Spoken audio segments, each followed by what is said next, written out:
Las enfermeras son conocidas por ser serviciales y sobre todo que tienen vocación de servicio. Y claro, lo mejor es que se le puede confiar en ellas. Una enfermera te cuida, te ayuda, es servicial, es bondadosa, sincera, paciente, positiva con todos sus pacientes. Tiene actitud de servicio. Entre más adjetivos que se le pueden añadir a esto. Quienes somos enfermeras, conocemos bastante bien a Florence Nightingale, que es una enfermera que es un ejemplo a seguir, pues es una de las primeras enfermeras fundadoras de la enfermería. Ayudó a los soldados en la guerra de Crimea de 1854 a 1856. Curó a todos los heridos en combate. Un ejemplo a seguir para todas. ¿Y por qué te traigo aquí a la enfermera Florence? Pues lo que pasa es que es un ejemplo a seguir. Nada que ver con la asesina que vamos a ver a continuación. Y bueno, uno de los juramentos que se hace y una de las cosas que se hacen al iniciar la carrera de enfermería es ahora sí que hacer un juramento hipocrático, que les voy a leer una parte de ese juramento que dice: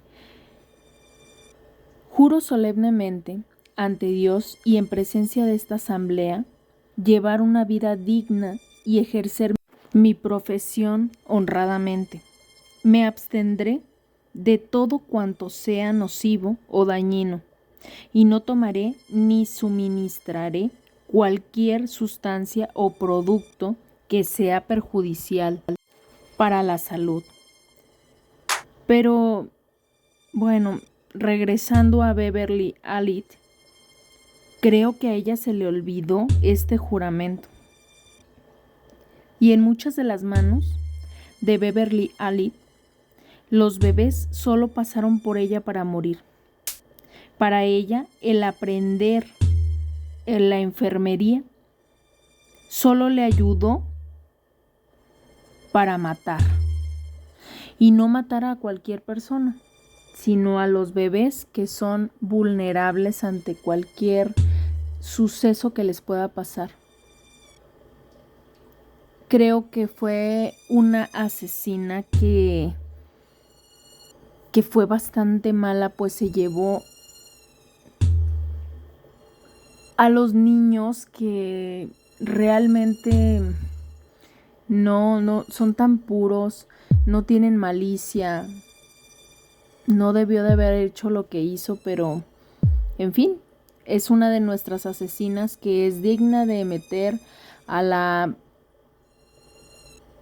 lista negra y fea de asesinos seriales. Así que acompáñame para que te cuente cómo fue que mató a todos esos niños. 3, 2, 1.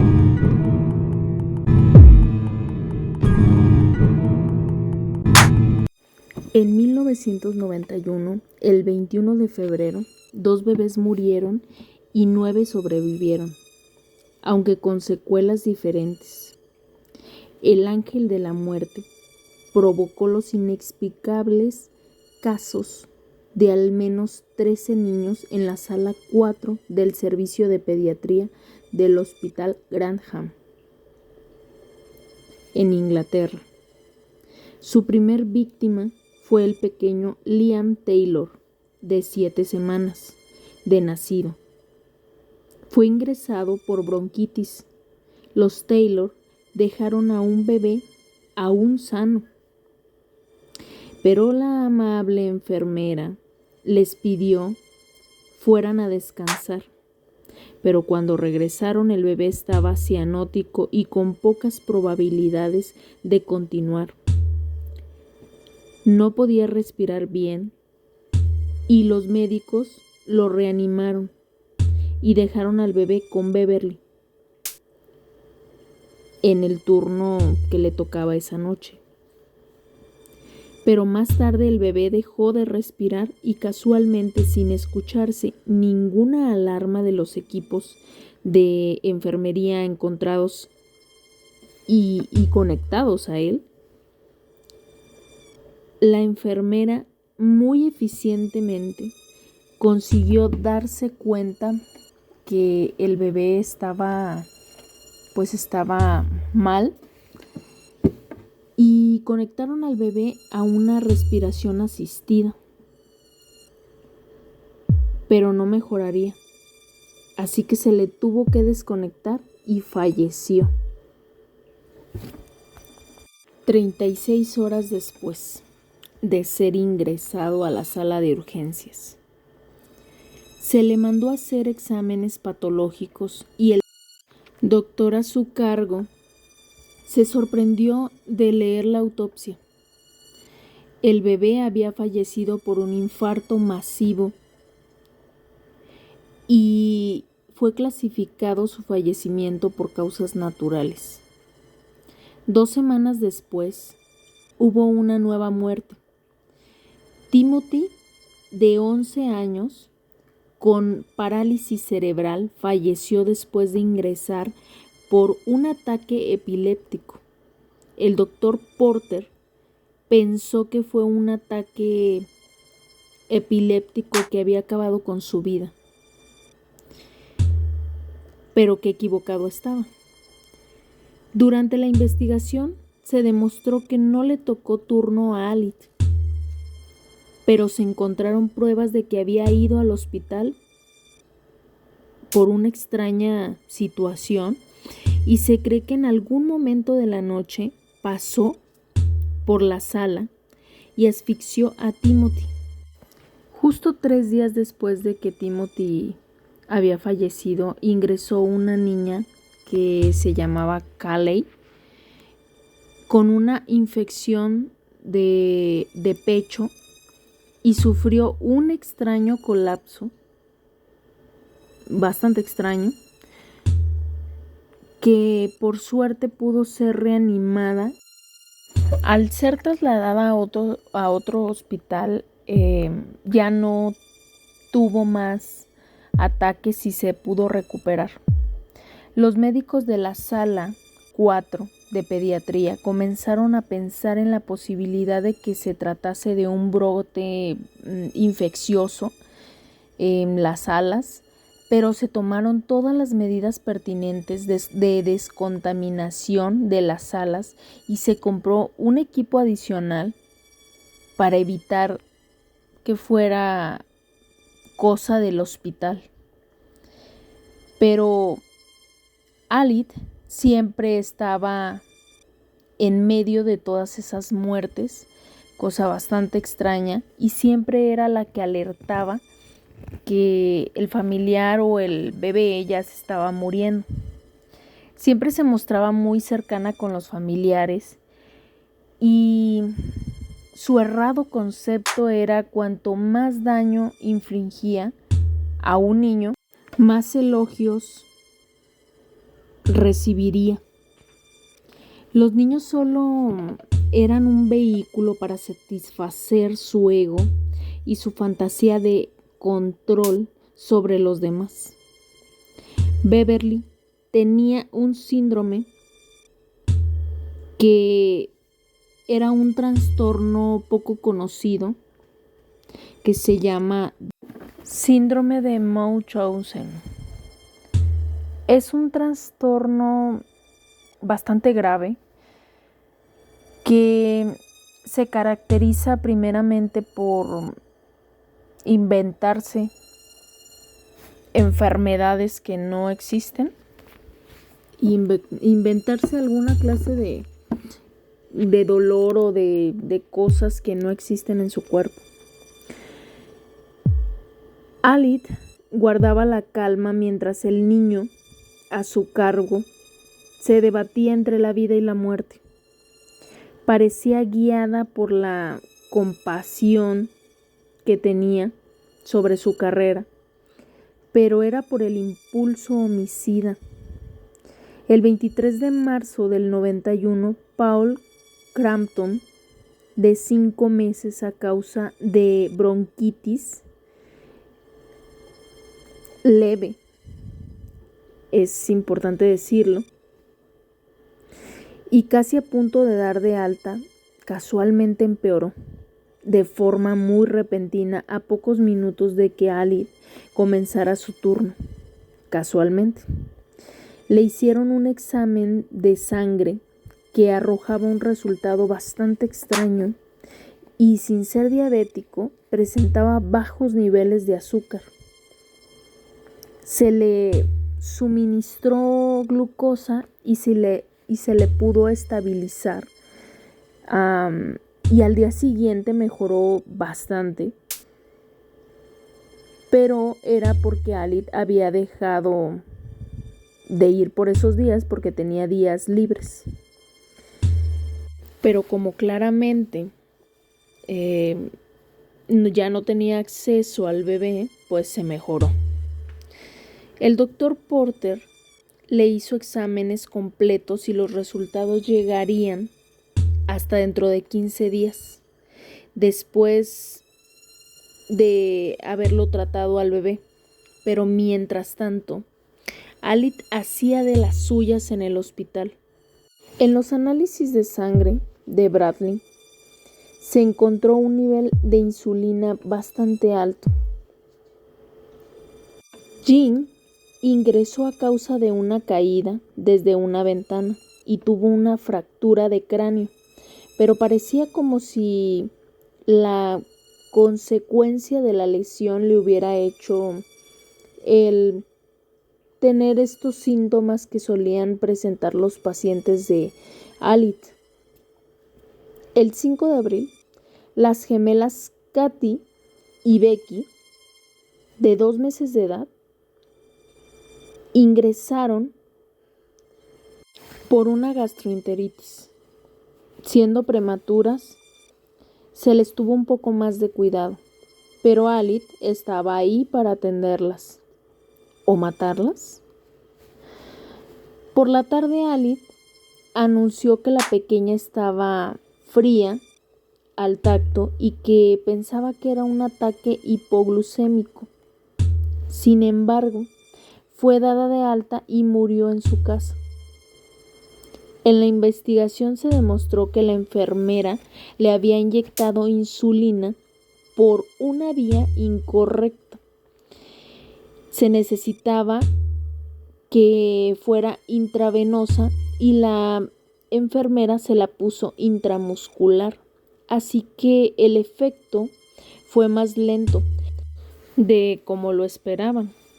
El especialista decidió ingresar a Katy, su hermana, para controlar la evolución, pero Beverly la atendió para rápidamente que la niña estuviera con un paro cardíaco. Y nuevamente la enfermera Ali avisó del hecho, pero la reanimación funcionó. Y la madre pensó que fue porque Ali fue la heroína encargada de su mejoría repentina, sintiéndose tan agradecida que le pidió hasta fuera la madrina de su hija por si fuera poco. 2 días después, Katy tuvo un nuevo ataque, pero la dejó con los daños cerebrales permanentes y la trasladaron a otro hospital y le detectaron varias costillas rotas. Y en este hospital de Nottingham habían aceptado varios pacientes de Graham que habían estado afectados por diferentes colapsos y todos mejoraron casualmente y extrañamente.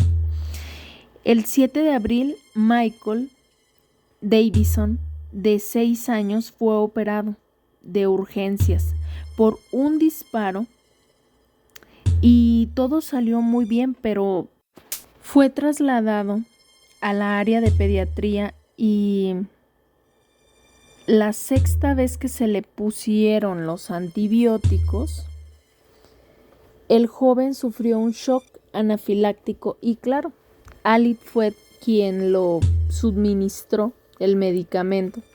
Y después siguieron otras muertes como Christopher de 9 meses y Christopher, otro paciente que también tenía el mismo nombre, de 8 meses y Patrick de 7 meses y este último solamente llegó por una infección de oído.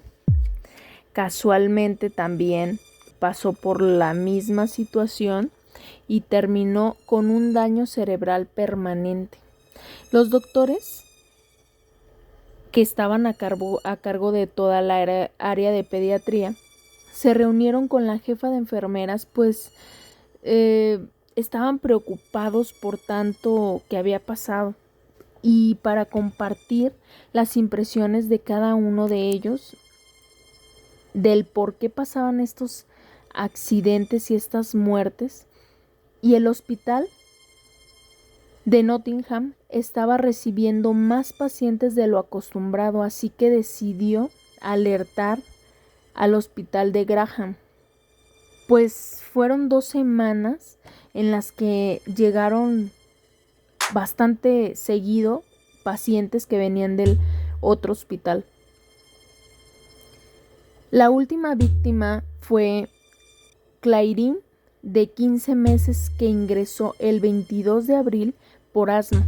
Alit se ofreció a atenderla, no le tocaba atenderla, pero se ofreció a atenderla y mientras la supervisora se ausentó un poco, la niña falleció de un paro cardíaco repentinamente.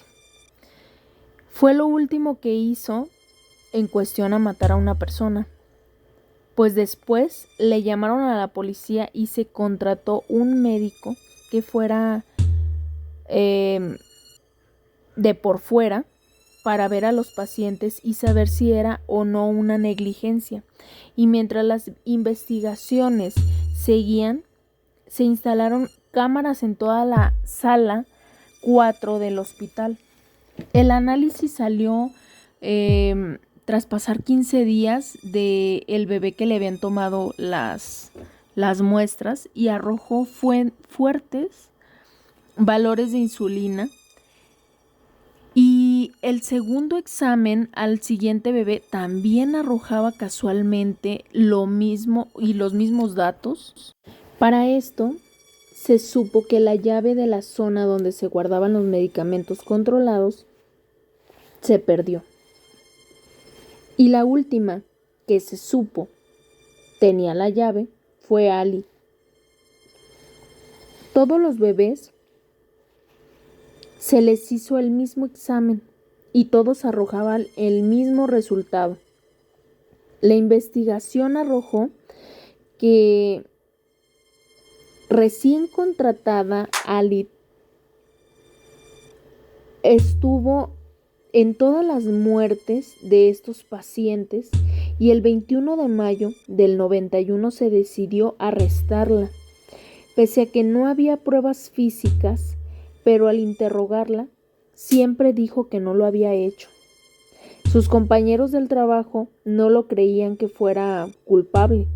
Se contrató a un investigador, el cual descubrió también, aparte de los investigadores ya policíacos, marcas y pellizcos y costillas rotas.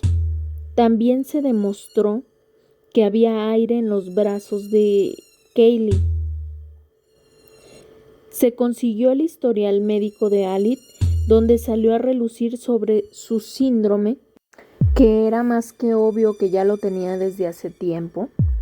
Se registró también el domicilio de Alit, donde se encontró una jeringa hipodérmica y un libro de ejercicios infantiles que escribió. Y el libro de guardias no era otra cosa más que los datos de cada niño que estaba a su cuidado y las necesidades que tenían esos bebés. La investigación también arrojó que mataba de diferentes maneras, como asfixiándolos o inyectándoles diferentes cosas, poniéndoles también burbujas en las soluciones. Ali también, antes de ser detenida, trató de asesinar a un hermano de uno de sus amigos, pero pudo sobrevivir al ataque. El que no sobrevivió fue la mascota de él, que a él sí lo pudo matar. Beverly Gale Allitt nació el 4 de octubre de 1968 en una familia trabajadora. Tenía una hermana y un hermano. Su padre trabajaba en una licorería y su mamá limpiaba una escuela.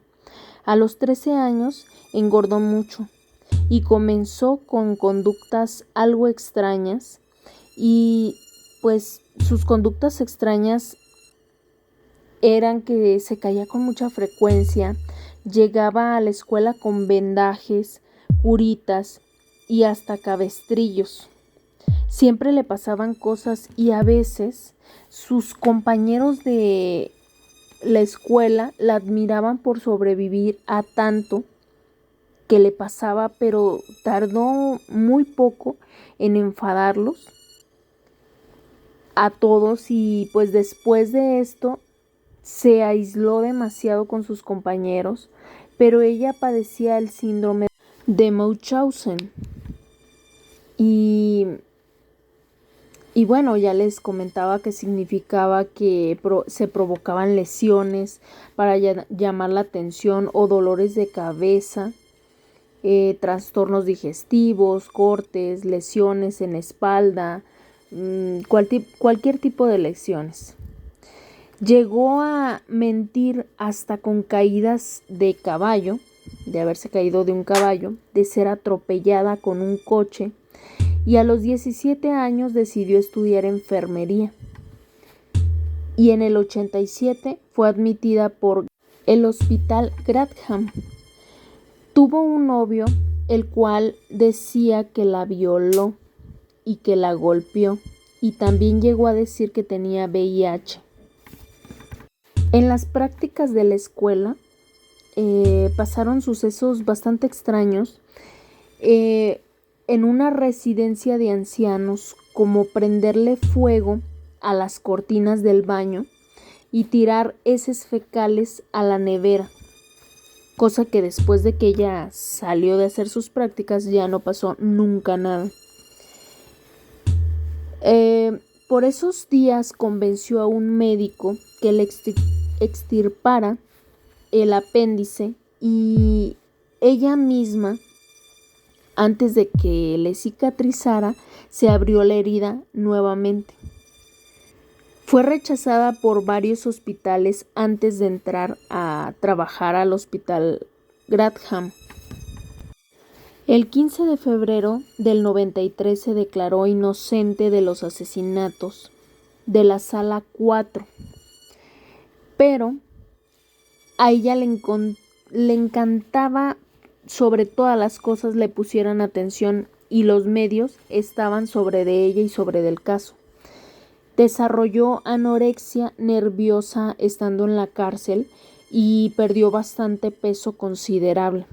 El juez consideró que también había sadismo de su parte, y en mayo del 93 se le juzgó culpable y fue condenada a 13 cadenas perpetuas por el asesinato de 4 bebés. Bueno, en algunas fuentes dice que son 4 y otras dicen que son 5, y por el intento de 9 asesinatos más.